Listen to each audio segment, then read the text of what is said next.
কেমন আছো বন্ধুরা? তো আরেকটি নতুন ফোন নিয়ে হাজির হলাম। তো অনেক দিন ধরে আমি ভিডিও আপলোড দিতে পারিনি, এর বহু কারণ রয়েছে। তার মধ্যে আমার নিজস্ব গাফিলতি এবং নিজের কাজের ফাঁক পাওয়ার অভাব, এটাই হচ্ছে আমার ভিডিও না ছাড়ার পিছনে কারণ। তো বন্ধুরা কেমন আছো? আজকে যে ফোনটি নিয়ে আলোচনা করব সেটি হচ্ছে রেডমি নোট 14। এই মডেলটি নিয়ে এই স্মার্টফোনটি অ্যাভেলেবেল হয়েছে ডিসেম্বরের 13 তারিখে 2024-এর, এবং এই দাম শুরু হয়েছে মাত্র 17,999 টাকায়। আর বাংলাদেশি মূল্যে এটি একটু বেশি হবে, 19,000 থেকে শুরু হতে পারে। তো এটি অ্যাভেলেবেল হবে কোন কোন কালারে দেখা যাক। সেটা হচ্ছে সাদা রঙের পাওয়া যাবে, প্ল্যান্টম পার্পল পাওয়া যাবে এবং টাইটান ব্ল্যাক কালারে পাওয়া যাবে। তো বন্ধুরা কেমন আছো? যারা নতুন আছো আমার চ্যানেলে, অবশ্যই চ্যানেলটিকে সাবস্ক্রাইব করে পাশে থাকা বেল আইকনটি দাবাতে ভুলবে না। আর মডেল এই রেডমি নোট 14 এর মডেল কী আছে জানা যাক। 3টি মডেলে এই রেডমি নোট 14 বেরোবে। সেটা হচ্ছে রেডমি নোট 14 5G, একটি অনলি 5G অনলি নোট 14, এবং রেডমি নোট 14 প্রো এবং নোট 14 প্রো প্লাস। এই 3টি ফ্ল্যাগশিপ মডেলে এই মডেলটি বের হবে আর কি। তো ইন্ডিয়া এবং বাংলাদেশে অ্যাভেলেবেল থাকবে এই ফোনটি খুবই মিড রেঞ্জের মধ্যে একটি খুব ভালো ফোন হতে চলেছে বন্ধুরা। এটা চোখ বন্ধ করে তোমরা নিতে পারো। তো যারা আমার চ্যানেলে নতুন আছো অবশ্যই চ্যানেলটিকে সাবস্ক্রাইব করার জন্য বলবো এবং পাশে থাকা বেল আইকনটি দাবানোর জন্য বলবো। তো এর ডিসপ্লে সম্পর্কে যদি বলি, রেডমি নোট 14 5G এর ডিসপ্লে 6.67 ইঞ্চের অ্যামোলেড ডিসপ্লে থাকবে। দুর্দান্ত একটি ডিসপ্লে তোমরা দেখতে পাবে। উইথ 120 এইচ রিফ্রেশ রেট রয়েছে, 2100 নিটস পিক ব্রাইটনেস রয়েছে।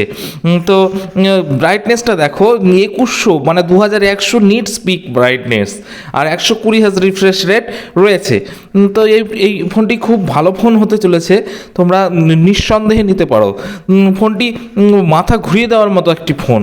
তো দেখা যাক এর অন্যান্য ফিচার সম্পর্কে আর কি বৈশিষ্ট্য রয়েছে যেটি আমাদের আকর্ষণীয় করে তুলবে।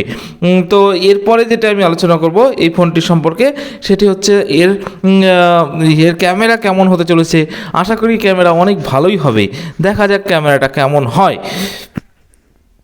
তো ক্যামেরার কথা যদি বলি, এই স্মার্টফোনটিতে 3টি ক্যামেরা রয়েছে, যেটি খুবই ভালো একটি ক্যামেরা।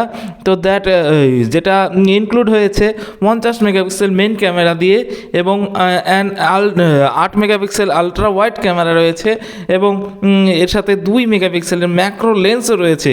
তো দেখো বন্ধুরা ক্যামেরাটা কত দুর্দান্ত। তোমাদের পক্ষে এই দামের মধ্যে এই ক্যামেরা পাওয়া অসম্ভব।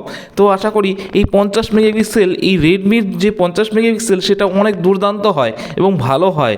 রেডমির ক্যামেরা কোনো দোষ থাকে না, কোনো থাকে না, কোনো ওর সম্বন্ধে মূল্যায়নের কিছু নেই। তো সবশেষে যেটা আলোচনা করব এর ব্যাটারি সম্পর্কে। এর ব্যাটারি একটি ভালো ব্যাকআপের একটি ব্যাটারি রয়েছে, যেটির 5110 mAh ব্যাটারি রয়েছে, এবং 45 ওয়াটের ফাস্ট চার্জিং রয়েছে, এবং কার্ভ বডি ডিজাইন রয়েছে। এর যে ডিসপ্লেটা রয়েছে সেটি কার্ভ ডিসপ্লে হয়, সেটা আমি আগে বলিনি ডিসপ্লে আলোচনা করার সময়। তো তার জন্য সরি, এর ডিসপ্লেটা কার্ভড হবে। তার সাথে বললাম 45 ওয়াটের ফাস্ট চার্জিং সহ এর চার্জারটা থাকবে আর কি। তো কেমন লাগলো বন্ধুরা ভিডিওটি তা কমেন্টে অবশ্যই জানাবে, এবং তোমরা কোন ধরনের ভিডিও দেখতে চাইছো সেটাও অবশ্যই কমেন্ট করে জানাবে। তো দেখা হবে পরবর্তী ভিডিওতে। ভালো থেকো, সুস্থ থেকো, সবাইকে এটাই কামনা করি।